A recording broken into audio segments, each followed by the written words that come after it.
ইমামে দারমি সুনানুদ দারমিতে রওয়ায়াত এনেছেন, ইমাম দারমি শরীফ এটা 500 বছর পর্যন্ত সিয়াসিত্তার অন্তর্ভুক্ত ছিল। ইমাম দারমি ইন্তেকাল করেছেন 255 হিজরিতে, আর ইমাম বুখারী ইন্তেকাল করেছেন 256 হিজরিতে। ইমামে দারমি ইন্তেকাল করেছেন, ইমাম বুখারী কাঁদতে কাঁদতে বেহুশ হয়ে যাচ্ছেন।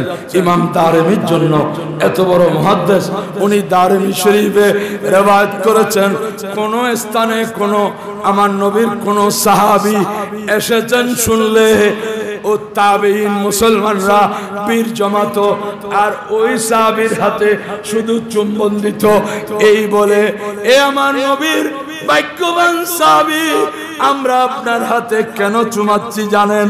আমরা তো বিশ্বাস করি আপনার এই হাত কোনোদিন না কোনোদিন আমার নবীর সাথে লেগেছিল।